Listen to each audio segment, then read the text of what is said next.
자, 38번. 자, 주택 정책인데, 시험에 나오는 거는요, 이 중상층 위주의 분양 정책은 안 나오고, 이 저소득층이 대상이죠. 이 저소득층의 주거 복지를 위한 주거 안정 정책, 임대주택 정책이 출제가 되는데, 그 중에서 출제위원들이 제일 관심 많은 게 임대료 규제예요. 임대료 규제에서 정답을 물을 가능성이 제일 많다는 것. 자, 그래서 38번 틀린 건데, 자, 공공 임대주택 공급은 저소득층에게 공급을 하기 때문에 임대료를 낮게 해서 공급을 하기 때문에 소득 재분배 효과 기대할 수 있습니다. 맞고요. 장기 민간 임대주택 특별법상 장기 일반 민간 임대주택은 임대사업자가 공공지원 민간 임대주택이 아닌 주택을 8년이죠. 10년이 아닙니다. 8년 이상 임대할 목적으로 취득하여 임대하는 민간 임대주택이고, 단기는 어떻게 돼요? 단기 민간 임대주택은 4년 이상. 요즘 뭐 임대주택 등록 때문에 요즘 말이 많죠. 기억 좀 해두셔야 돼요. 혹시나. 세 번째, 정부가 공공임대주택. 자, 또 그림은 또 우리 앞에서 2번 봤어요. 벌써. 자, 수요 곡선의 기울기가 급하면 비탄력적. 수요 곡선의 기울기가 완만하면은 탄력적. 자, 지금 이 상황에서, 자, 거기 보면은 임차 수요의 임대료 탄력성이 작을수록은요 비탄력적이야. 그럼 비탄력적은 요거죠, 요거. 자, 비탄력적인데 임대주택 공급을 뭐 했을 때? 증가시켰을 때 비탄력적은 가격이 뭐죠? 많이 하락을 해요. 뭐보다? 탄력적보다 많이 하락합니다. 그래서 어떻게 커질 수 있다. 하락 효과가 맞는 질문. 자, 임대료 상한제는 시장 가격 이상이 아니라 뭐다? 이하. 자, 단기에는 임대주택 공급이 뭐죠? 고정돼 있고, 수요는 임대차 계약이 있기 때문에 수요는 어떻게 돼요? 기울기가 급한 비탄력적. 자, 이때 수요와 공급이 만나는 점이 균형 가격 또는 시장 가격이라고 해요. 그리고 장기는 가면은 임대차 계약 기간이 만료가 돼서 또 수요도 증가하고 공급은 우상향의 형태가 되죠. 자, 이때 이 가격이 너무 높다. 그래서 저소득 임차인의 임대료 부담을 낮춰주기 위해서 뭐를 한다?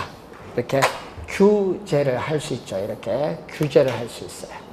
이 빨간 선이 법이 허용하는 범위 내에서 받을 수 있는 최고의 가격이면서 뭐죠? 상한 가격이다. 그러니까 규제 가격에 뭐다? 상한선이다. 이 규제 가격의 상한선이에요. 그래서 여러분 또 균형보다 밑에 있다고 하하면 안 되고, 또 뭐가? 최저가 아니죠. 뭐다? 최고 가격이다. 시험에 나오면 잘 틀려요. 시장 가격 이상이 아니라 뭐? 이하. 요 상한 가격을 설정하는 일종의 최고 가격제로서 장기적으로는 어떻게 돼요? 장기적으로는 수요가 뭐다? 임차인이 이만큼 혜택을 보기 때문에 수요량은 뭐다?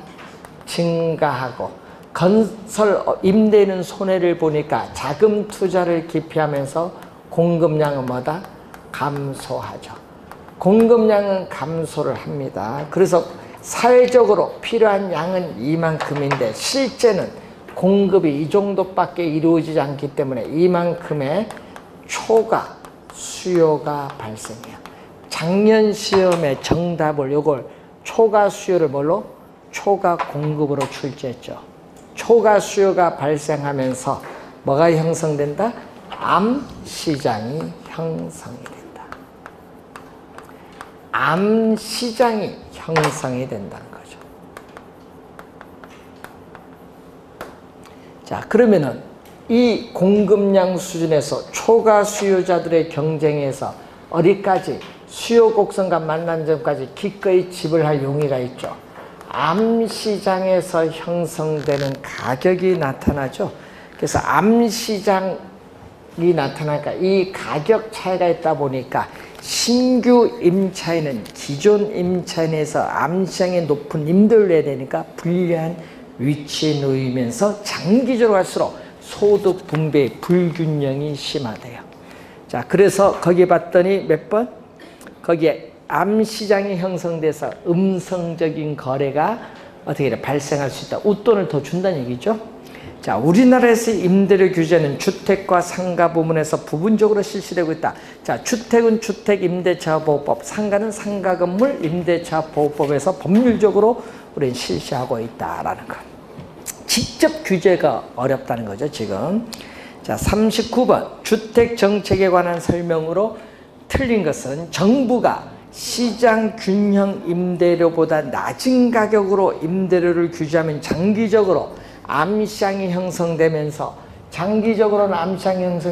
암시장의 임대료 규제 임대료가 두 개 생기죠. 임대료에 대한 뭐가 형성? 이중 가격. 임대료에 대한 이중 가격이 형성이 된다. 임대료에 대한 이중 가격이 형성이 된다. 자, 2번 정부의 공공주택 공급인데, 자, 정부가 공공주택을 공급을 하죠. 자, 공공주택 공급할 때는 조건이 있어요. 어떤 조건? 공공주택에서의 임대료를 민간 임대주택에서의 뭐보다? 시장 임대료. 이런 민간 임대주택의 시장 임대료가 60만 원인데 공공임대주택의 임대료는 20만 원 낮게 공급해요. 임대료를 서로 달리 공급하는 것을 우리는 전문용어로 뭐라고 하죠? 이중가격. 그래서 임대료에 대한 이중가격을 형성하면서 공공주택을 공급하고 이 임대료의 차액만큼 정부로부터 임대료를 보조받는 것과 똑같은 효과가 있어요. 그래서 주거비, 가끔 이걸로 나오는데 이 주거비를 다른 말로 주택임대료라고 해요. 주거비를 주택임대료인데 이 주택임대료 주거비 보조 효과가 있다.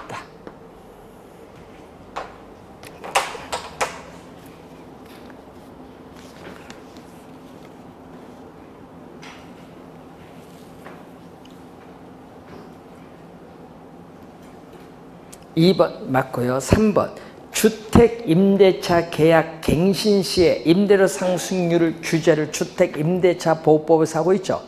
자, 기존 임차인들의 주거이동 저하의 동그라미. 여러분 다른 지역으로 이동하면 암시장에서 높은 임대료를 내니까 이동을 못해요. 그래서 저하시킨다. 주택임대료 보조정책을 실시한다. 여러분 주택임대료 보조정책은 어떻게 되죠? 자, 그 4번 지문 보면요.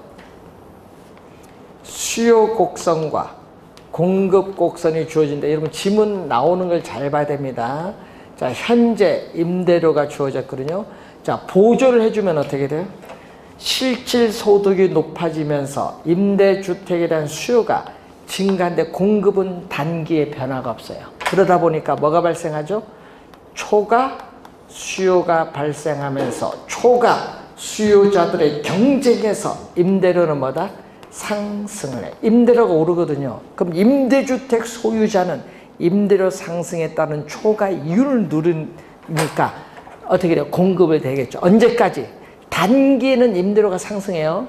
장기로 가면은 임대료가 원래의 임대료 수준까지 하락을 하는데 언제? 원래의 임대료 수준까지 하락을 할 때까지 공급은 이만큼 늘려져요.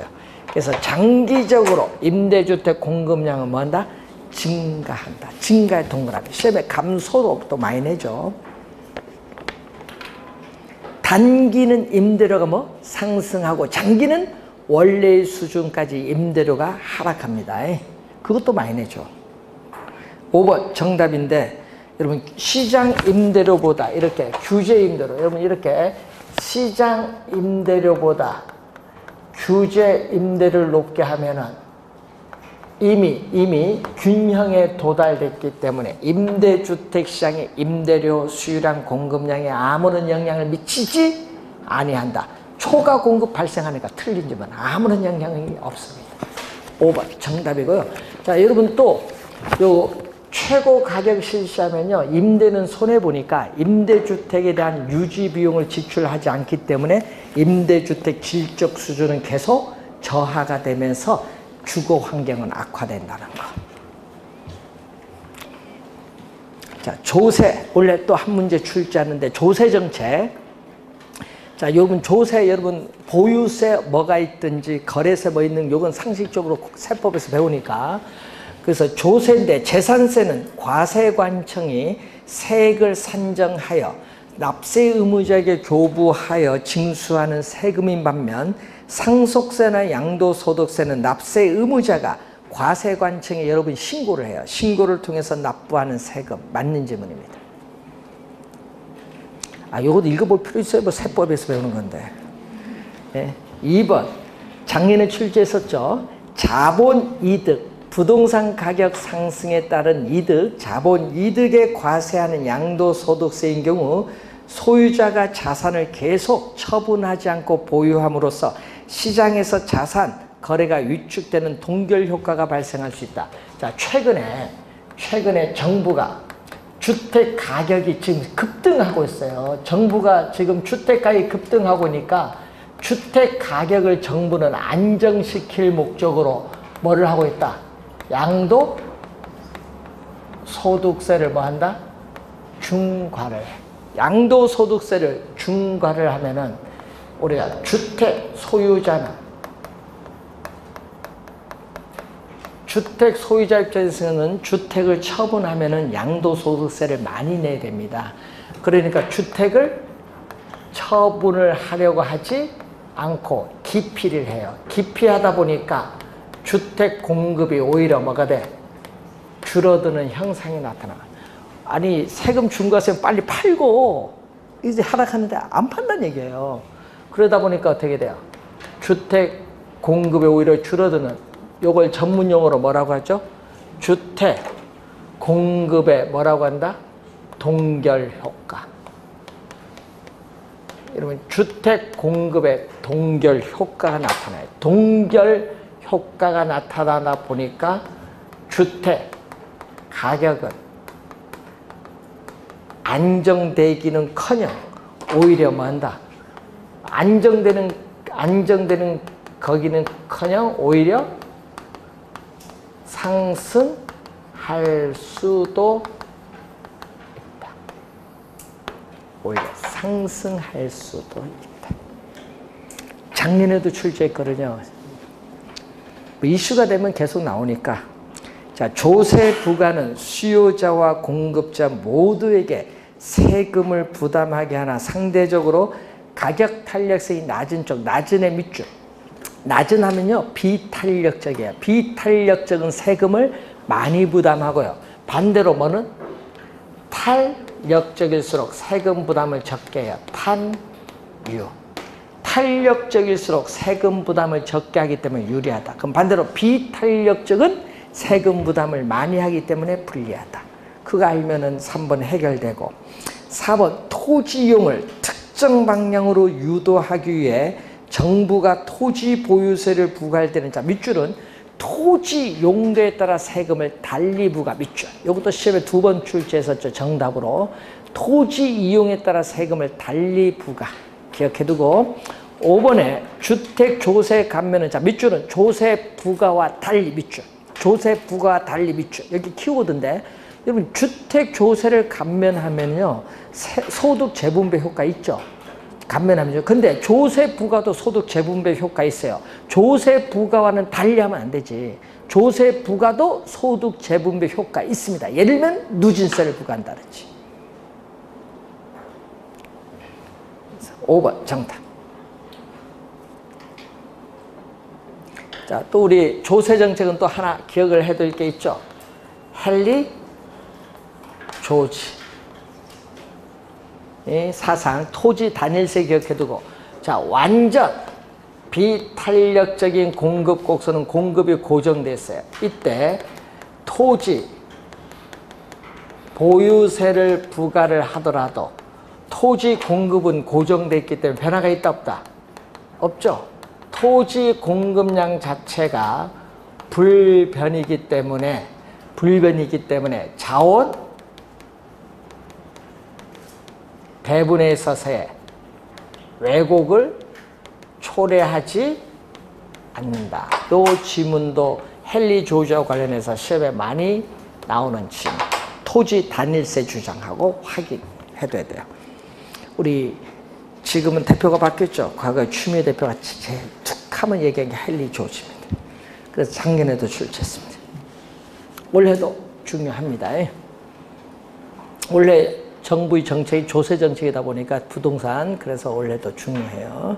41번으로 갑니다. 부동산 투자의 레버리지 효과에 관한 설명으로 옳은 것을 모두 고른 것. 자, 레버리지가 뜨면은 뭐죠? 지렛대. 자, 지렛대. 레버리지 효과. 항상 뭐를 이용해야 된다? 타인 자본. 여러분, 자기 자본을 전액 투자하면 지렛대 효과가 발생하지 않고 반드시 우리는 타인 자본을 이용을 해야 된다. 타인 자본을 이용을 하면 뭐가 바뀌죠? 부채 비율이 달라져요. 그럼 총 투자 금액에서 우리는 타인 자본, 남의 돈을 얼마 이용하느냐, 이 남의 돈을 얼마 이용하냐에 따라서 내가 투자 금액이 달라지기 때문에 부채 비율이 변화를 가져오지. 이 부채 비율의 변화를 통해서 뭐에 영향을 준다? 지분 수익률에 미치는 효과를 우리는 지렛대 효과입니다. 그래서 타인 자본의 이용으로 레버리지를 활용하면 위험이 감소하는 게 아니라 증가합니다. 당연히 레버리지를 이용하면 이용하지 않을 때에 비해서 원리금 상환 부담이 증가하면서 위험은 증가합니다. 2번, 투자 금액 대비 차익 비율을 뭐라고 해요? LTV. 자, 대부비율인데 투자 금액을 뭐죠? 투자 금액은 부동산 가격을 말하고요. 차입은 대출이죠. 투자 금액 대비 차입은 바로 대출금이죠. 뭐 차입금, 대출금을 얘기해요. 자, 그러면 요 비율이 뭐 할수록 높을수록 항상 대출금이 많거든요. 대출금이 많을수록 뭐가 커진다? 투자의 지렛대 효과가 작은 게 아니라 뭐다? 커지고, 또 뭐가?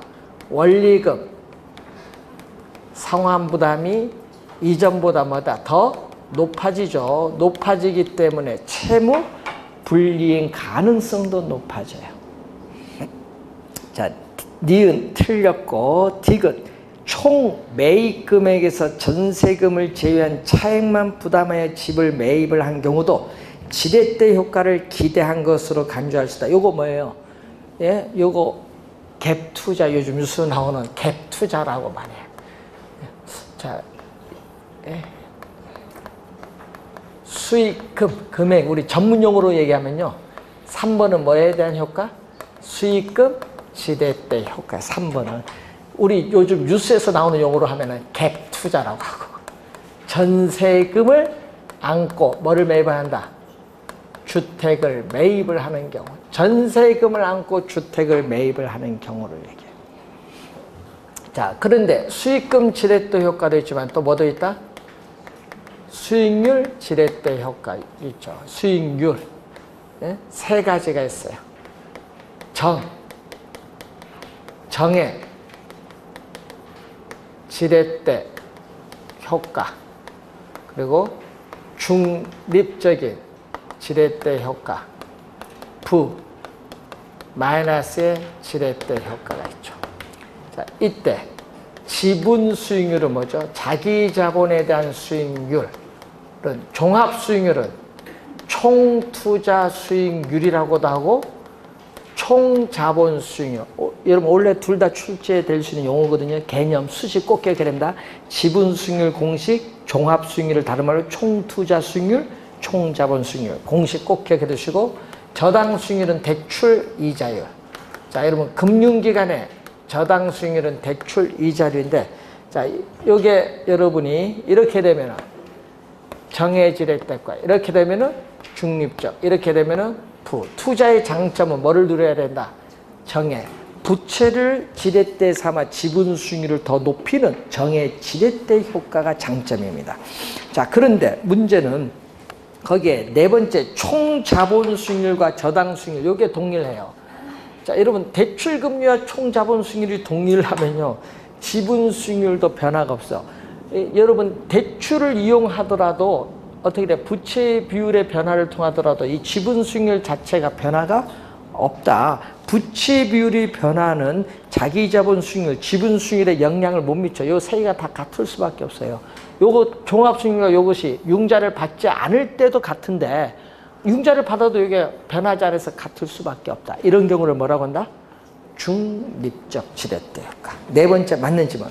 융자를 이용하면 지분 수익률을 증대시킬 수도 있다. 여러분 손해볼 수도 있고요, 지분 수익률 증대할 수도 있습니다. 맞는 질문.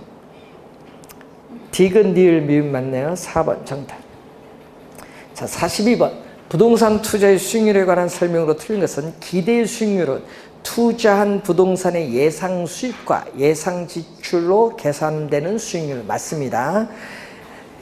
실현 수익률이란 투자가 이루어지고 난 이후에 실제로 달성된 수익률이기 때문에 사후 수익률, 역사적 수익률이라고 하고요.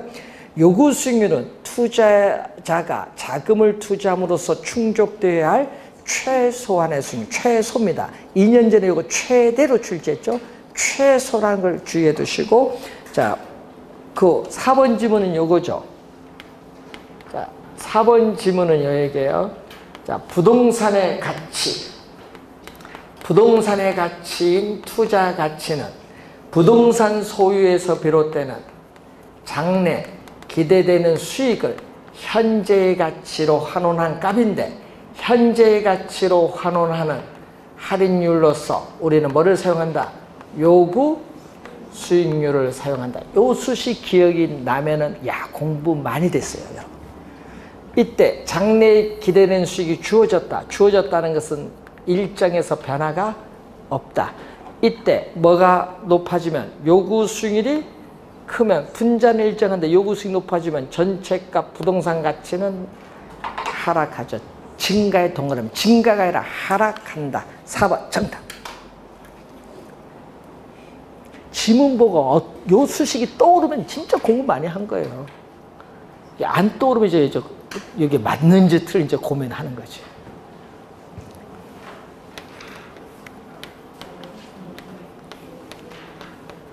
자, 우리 투자 포기하지 맙시다. 아니, 계산 문제도 많이 안 나왔어, 작년에. 무위험률. 자, 위험을 전혀 수반하지 않을 경우에 얻을 수 있는 무위험률, 국채 수익률에다가 증대되는 위험에 대한 대가, 여러분 증대되는 위험에 대한 대가인 할증률을 가산한 수익률을 요구 수익률인데, 이때 요 위험, 피할 수 없는 위험, 여러분 피할 수 없는 위험 뭐죠? 체계적 위험인데, 이 체계적 위험에 대한 대가, 체계적 위험이 증가할수록 당연히 요구 수익률도 증가한다. 5번 맞는 질문. 체계적 밑줄.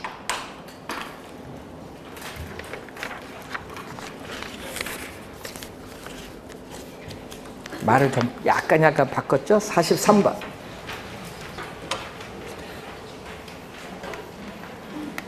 자, 시장 상황별 추정 수익률의 예상치가 다음과 같은 부동산의 기대 수익률과 분산을 구하라, 이런 얘기죠. 자, 먼저 분산을 구하려면 먼저 뭐부터 구해야 된다? 우리는 기대 수익률부터 먼저 구해야 된다. 자, 기대 수익률인데 우선 경제 상황이 불황일 때 10%가 나왔어요. 자, 경제 상황이 불황일 때 10%, 보통일 때 20%, 10%, 호황일 때 30%가 나와 있어요. 그러면은 각 경제 상황에 따른 여기 가중치를 곱하는데 그 표에 확률이 가중치예요. 확률. 자, 100%에서 불황일 경우 몇 프로? 30%고, 보통일 경우 몇 프로? 40%고, 호황일 경우 몇 프로? 30%다. 자, 그럼 여기 몇 프로죠? 3%. 요거는 몇 프로? 8%. 요거는 몇 프로? 9%. 다 내줬더니 몇 프로다? 20%가 뭐다? 기대 수익률. 20%가 기대 수익률. 기대 수익률. 자, 그리고 분산.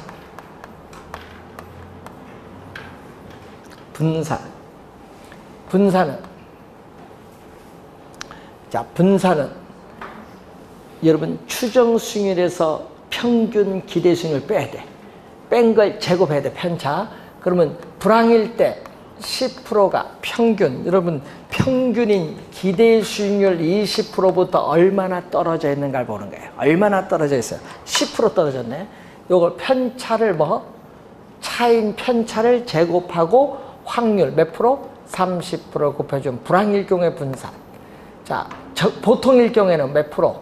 20%, 추정 수익률 20%가 평균인 기대 수익률, 평균인 기대 수익률 20%부터 얼마나 떨어졌느냐? 요걸 제곱 곱하기 얼마? 0.4. 보통일 경우의 분산. 호황일 경우에는 이 추정 수익률 30%가 평균인 기대 수익률 20%부터 얼마나 떨어졌는가? 요걸 보는 거죠. 제곱 곱하기 호황일 확률. 요거 더해주면 여기 전체 분산이에요. 자, 여러분 우리 이 얘기죠. 이렇게 주어졌을 때 이 평균인 기대 수익률, 이 평균인 기대 수익률부터 얼마나 떨어지는가 보는 거예요. 얼마나 떨어지느냐. 예? 정규부포 곡선 얼마나 평균인 기대 수익률보다 얼마나 떨어져 있는가. 멀리 떨어질수록 위험은 높은 거예요. 그래서 우리는 보는 건데 얼마죠? 10%죠. 10%는 뭐 마이너스는 제곱하면 플러스니까 관계없고 10%에 제곱 곱하기 0.3. 요거는 20, 20 하면 0이죠. 0은 곱해봐야 0이니까 관계없고 요거는 또 10%의 제곱 0.3 두 개가 있어요. 앞에 것 두 개. 두 개니까 1을 곱해주면 돼. 그러면 10%는 얼마? 10%는 0.1. 0.1의 제곱 곱하기 0.6인데 0.1을 두 번 곱하면 0.01 곱하기 0.6을 해주면 0.006. 3번 정답.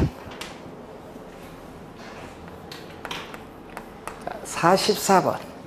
경제 상황별 예상 수익률이 다음과 같을 때 상가 투자의 변동 개수를 다른 말로 변이 개수라고 해요. 단 호황과 불황의 확률은 같다. 자, 호황과 불황의 확률을 같다는 건 50%입니다. 호황 50%, 불황 50%. 자, 이때 상가 0.1은 10%입니다. 자, 기대 수익률. 자, 0.1은 몇 프로? 10%. 호황일 경우에 몇 프로? 10%. 불황일 경우에 0.06은 6%입니다. 0.06은 6%. 자, 0.1은 10%고요. 0.06은 6%. 자, 호황일 확률 50%. 불황일 확률도 얼마? 50%. 해줬더니 몇 프로다? 8%. 기대 수익률인 평균은 8%. 자, 분산. 분산은 호황일 경우에 10%가 평균인 기대 수익률 8%부터 얼마나 떨어지냐? 편차를 제곱하고 호황일 확률 그리고 6%에서 평균인 기대 수익률 8%를 뺀 이 편차 얼마나 떨어지냐? 이 편차를 제곱해서 불황일 확률 곱해주면 불황일 경우에 분산 더해주면 전체 분산. 자, 얼마 나와요? 2% 제곱 곱하기 0.5. 요것도 2% 제곱 곱하기 0.5 두 개가 생겼어요. 그럼 요거 곱하면 1이죠. 0.5, 1을 곱하면 1이니까 얼마? 2%의 제곱이죠. 자, 이때 표준 편차. 자, 위험을 측정할 때는 뭘로? 표준 편차인데 표준 편차는 이 평균인 기대 수익률부터 얼마나 떨어지는가 보는 거죠. 표준 편차는 분산의 양의 제곱근. 자, 2%의 제곱. 제곱과 루트 없어지니까 얼마다? 2%가 돼요. 2%.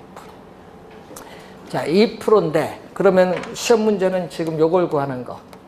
변이, 변동계수. 자, 변동계수는 얼마? 우리는 기대 수익률, 단위당 위험도를 나타내는데 위험을 측정하는 것은 뭐죠? 표준 편차로 측정한다. 자, 이때 기대 수익률은 8%, 표준 편차는 2%니까 4분의 1, 0.25가 구하고자 하는 답. 1번 정답. 자, 45번 문제로 갑니다. 부동산 투자의 위험에 관한 설명으로 옳은 것을 모두 고른 것. 단 위험 회피형 투자자로 가정하는데, 자, 위험의 유형이 나오죠. 자, 부동산 투자에 따르는 위험의 유형을 보면은 거기에 기억을 보면 뭐가 나오죠? 유동성 위험이 나왔어요. 자, 부동산을 처분을 하여 현금화하는 과정에서 부동산 시장 가치의 손실의 가능성을 유동성 위험이라고 해요. 기억 맞는 질문. 니은 차입자, 여러분 돈 빌려간 사람 차입자에게 변동금리 대출을 실행하면 대출자인 금융기관의 인플레이션은 낮아진다. 낮아진다가 포인트인데 맞는 질문이에요. 왜? 여러분 금융기관은 인플레이션이 발생하면요 대출 금리를 인상시켜요. 그래서 금리 변동 위험을 누구에게? 차입자에게 전가시켜요. 그러니까 위험이 낮아지는 거예요. 이거 니은은요 요거예요. 니은은 인플레이션 위험이야. 니은은 무슨 위험? 인플레이션 위험. 니은은 인플레이션 위험. 또 뭐가 있어요? 금융기관 또 돈을 빌려서 생기는 위험도 있고요. 또 무슨 위험? 우리는 금융정책의 변화로 인해서 발생하는 위험이 있죠. 토지용 규제의 지역주의 변경으로 인해서 발생하는 위험도 있고, 또 무슨 위험? 부동산 투자 사업 자체에서 발생하는 위험. 뭐가 있어요? 시장의 불확실성에서 발생하는 위험, 운영 위험, 위치적 위험은 무슨 위험?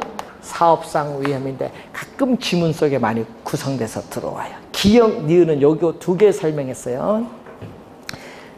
기억님 맞는 질문이고, 세 번째, 두 자산으로 포트폴리오를 구성할 경우에 포트폴리오에 포함된 개별 자산의 수익률 간 상관계수. 자, 상관계수는 마이너스 1과 뭐 사이값? 플러스 1 사이에 있는 값인데, 상관계수는 포트폴리오를 구성하는 두 자산 간의 뭐를 측정하죠? 수익률의 움직임을 측정한다. 두 자산 간에 있어서의 수익률의 움직임, 변동을 측정하는 지표다. 자, 이때 상관계수가 플러스 뭐? 1. 플러스 1일 때는 앞에 뭐를 붙인다? 완전자를 붙입니다. 자, 완전한 양의 상관관계예요. 이때는 완전한 양의 상관관계일 때는 포트폴리오를 구성을 하여도 피할 수 있는 위험인 비체계적 위험을 우리는 제거할 수 없기 때문에 포트폴리오 효과 또는 위험 분산 효과가 전혀 없다. 요게 지금 뭐가 돼? 나와 있는 질문. 분산 투자 효과 없어요. 맞는 질문. 포트폴리오는 여러 자산에 나누어 분산 투자함으로써 체계적 위험이 아니라 비체계적 위험. 그럼 체계적 위험은 포트폴리오를 구성하여도 제거할 수 없어요. 그래서 뭐 비체계적 위험을 제거하기 위한 기법입니다. 기억, 니은, 디귿 1번 정답입니다. 자, 46번. 자, 포트폴리오 이론 틀린 겁니다. 인플레이션, 경기 변동 등의 체계적 위험은 분산 투자를 통해 제거 불가능하죠. 자, 시장의 힘에 의해서 야기되는 체계적 위험은 시장에 존재하는 모든 부동산에 영향을 미치기 때문에 피할 수 없는 위험. 그래서 제거할 수가 없어요. 피할 수 없는 위험입니다. 자, 투자 자산 간의 상관계수가 플러스 1. 여러분, 요 상관계수가 플러스 1을 제외해서 얼마다? 플러스 1을 제외해서 얼마? 0과 플러스 1 사이에, 요 사이에 있다는 얘기죠. 플러스를 제외. 그럼 요 사이에 있으면 포트폴리오 있긴 있어요. 왜? 요때만 제거가 안 되고, 그 다음에 요거 얘는 제거는 되는데 제거가 많이 되느냐 적게 되느냐 그 차이지. 근데 상관계수가 플러스 1에 가까이 가면 갈수록 제거가 많이 안 되기 때문에 위험은 높아요. 포트폴리오에 따른 위험이 높기 때문에 포트폴리오 효과는 뭐다? 작아지지. 위험은 있긴 있어요. 그래서 포트폴리오 효과는 있어요. 2번 어떻게 돼요? 맞는 지문이고, 3번 두 개의 투자 자산의 수익률이 서로 다른 방향. 자, 여러분, 이 수익률의 움직임이 서로 다른 방향으로 움직여요. 서로 다른 방향으로 움직이면요, 상관계수의 값이 마이너스가 돼. 이 상관계수의 값이 뭐가 돼? 마이너스 값을 가지고, 플러스가 아니라 마이너스 값을 가지고, 또 마이너스 1로 가면 갈수록 어떻게 돼요? 포트폴리오 효과는 점점 위험이 줄어들기 때문에 점점 커진다. 그리고 마이너스 1일 때는 또 뭐라고 하죠? 완전. 자, 또 완전자를 붙여서 완전한 음의 상관관계죠. 여기서는 포트폴리오를 구성하는 자산의 구성 비율을 조정하면 피할 수 있는 위험인 비체계적 위험을 0까지 줄일 수 있다. 그러니까 마이너스 1로 가면 갈수록 위험이 많이 제거되는 거예요. 효과가 크죠. 3번 정답. 위험 분산 효과가 커집니다. 플러스 1 경우에 비해서. 효율적 프론티어. 또 개념도 많이 출제를 하는데, 자, 위험,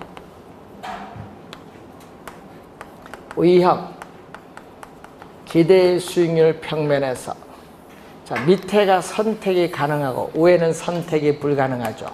자, 주어진 동일한 위험에서 위에는 선택이 불가능해요. 최고의 기대 수익률을 나타내는 포트폴리오를 연결한 곡선을 효율적 프론티어, 효율적 투자선인데, 효율적 투자선은 그림에서 보듯이 뭔다? 오른쪽 위로 올라가죠. 우상향한다. 그럼 우상향하는 이유가 뭘까? 우상향하는 이유는 이 점보다 높은 수익률을 얻기 위해서는 투자자는 위험을 더 감수를 해야 되기 때문에 우상향할 수밖에 없다. 그리고 투자자의 위험에 대한 태도를 나타내는 무차별곡선. 자, 투자자의 위험에 대한 태도를 나타내는 무차별곡선과 효율적 프론트가 뭐하는 점? 접하는, 밑줄은 접하는 밑줄. 여러분, 만나는 점 하면 안 되고요. 접하는 점. 접하는 점. 여러분, 요렇게 되면 뭐가 돼요? 요거는 만나는 점이잖아요. 만나는 점 하면 안 되고 접하는 점에서 우리는 투자자들은 기대 효용이 극대화가 되는, 기대 효용이 극대화되는 뭐가 달성? 최저 포트폴리오가 달성. 5번째, 포트폴리오에 편입되는 투자 자산의 수를 늘림으로써 피할 수 있는 위험인 비체계적 위험을 줄여나갈 수 있으며 그 결과로 모두 총 위험도 줄이죠. 자, 여러분 그 5번 보시면은 포트폴리오에 따르는 총 위험은 체계적 위험과 뭐야? 비체계적 위험의 합으로 구성이 됐거든요. 자, 이 포트폴리오에 따라서 비체계적 위험이 줄으면 총 위험은 줄어들어요. 그런데 문제는 체계적 위험은 포트폴리오를 구성해도 제거할 수는 없고, 비체계적 위험은 포트폴리오를 구성함으로써 0까지는 줄일 수 있다는 걸 기억해 두시면 되겠죠. 자, 47번. 다음 용어에 대한 설명 중 틀린 것은 감채기금계수란 연금의 미래가치. 자, 연금의 미래가치를 실현하기 위해서, 자, 연금의 미래가치. 예를 들어서 5년 후에 1억 원. 자, 연금의 미래가치는 5년 후에 1억 원을 만들기 위해서 매 기간 불입을 하게 될 연금 액수. 여러분, 연금 액수가 바로 적금액이죠. 자, 매 기간 불입을 해야 될 연금의 액수인 이 적금액을 구하기 위해서 우리는 구해주는 개수를 우리는 감채기금계수야. 그래서 연금의 미래가치 5년 후에 1억 원을 만들기 위해서 매 기간 불입을 해야 될 연금의 액수, 적금액을 구해줘야 하는 개수, 감채기금계수를 상환기금계수 또는 상환기금률이라고 해. 1번 맞는 질문. 자, 2번 저당상수란 연부상환율이라고 하는데 연금의 현재 가치 기준. 자, 여러분, 우리 매 기간 받는 연금액을 현재 일시불로 환원한 금액이 이거예요. 현재 일시불로 환원한 금액은 당연히 주택융자금이 뭐죠? 대출금이야. 이 대출금에 또 뭐를 곱해준다? 저당상수. 저당상수를 또 곱해주면은 또 매 기간 갚아나가는 뭐를? 원리금 상환액을 구할 수 있는데 이때 저당상수가 연부상환율이라고도 합니다. 맞는 질문. 연금의 내가계수란 매년 1원씩 받게 되는 연금을 이자율 R%로 계속 적립에 동그라미 적립했을 때 일정 기간 후에 달성되는 금액을 구하기 위한 계수죠. 자, 10년 만기 정기적금에 가입을 했을 때 10년 만기 정기적금에 가입했을 때 만기됐을 때 받을 수 있는 총금액 구해주는 개수입니다. 자, 일시불의 내가계수란 1원을 이자율 R로 적금했을 때 일정 기간 후에 찾게 되는 금액. 자, 여러분, 우리가 현재 1억 원을 예금했을 때 10년 후에 얼마냐? 요걸 구해주는 게 일시불의 내가계수입니다. 자, 5번 정답이 되겠는데, 자, 5번은 요거 얘기예요. 내부 수익률입니다. 자, 내부 수익률 개념은 우리가 또 다음 주에 또 배우셔야 되는데, 부동산 투자로부터 장래 예상되는 현금 유입의 뭐죠? 현재 가치와 이 현금 유출에 있어서의 현재 가치. 자, 부동산 투자로부터 장래 예상되는 현금 유입의 현재 가치와 현금 유출의 현재 가치를 서로 뭐한다? 같게 만드는 할인율을 내부 수익률. 시험 문제는요, 또 미래 가치로 많이 냅니다. 함정에 걸려들지 마시고 현재 항상 투자의 판단 시점은 현재의 시점. 나중에 시험에 내면 어디 틀린지 잘 못 찾아내. 48번. 자, A는 주택 구입 자금을 마련하기 위해서 2006년 1월 1일 현재 4년 동안 매년 말 동그란 매년 말 1,000만 원씩 불입하는 4년 만기 정기적금에 가입했다. 이 정기적금의 이자율이 연 10%라면은 어떻게 돼요? 4년 후에 이 적금의 미래 가치는 얼마냐? 자, 얘기거든요. 현재 주어졌어요. 자, 매년 말이니까 1년 말, 2년 말, 얼마? 3년 말, 4년 말에 주어졌어요. 얼마? 1,000만 원씩 불입을 하는, 매년 말 1,000만 원씩 불입하는 정기적금에 가입했어요. 자, 4년 말 은행에 1,000만 원 넣었습니다. 넣자마자 만기돼서 바로 찾아요. 이자 없어. 넣자마자 바로 찾으니까 이자는 없다. 1,000만 원. 그럼 3년 말에 1,000만 원 넣으면 1년 동안 이자 받아야 돼요. 1,000만 원 곱하기 1 플러스 연이자율 10%에 복리 1스. 1년 동안 이자 해주면 1,100만 원. 자, 2년 말에 1,000만 원 넣으면은 이자는 2년 동안 있거든요. 1 플러스 0.1의 복리니까 제곱. 1.1을 두 번 곱해요. 1.1을 두 번 곱하면 얼마 나온다? 요거 1.1이야. 곱해주면 1,210만 원. 또 1년 말에 1,000만 원 불입하면 이자는 또 3년. 곱하기 얼마? 1 플러스 0.1의 몇? 세제곱. 이때 또 1.1의 요 세제곱은 얼마? 1.331. 1.1을 3번 곱해주면 1331만 원. 1.1에 4번. 요거는 저도 뚫어야 돼. 우리 시험에 고등학교 때 세제곱하기 잘 안 내요. 자, 이렇게 구하면 돼요. 요거 다 더해주면 적금의 4년 후에 적금의 미래가치 다 더해주면 4,641만 원이 돼요. 4번 정답. 자, 오늘 투자 이론 반 했는데 화폐 시간 가치까지 했고요. 이제 시험 문제 투자 이론에 우리가 평균 4-5문제 나오는 이제 영업의 현금 흐름, 투자 분석 기법, 그리고 이제 부동산 가격 공시제도까지 남아 있습니다. 그걸 다음 주에 또 정리를 하도록 하겠습니다. 자, 오늘 수고하셨습니다. 내려가십시오.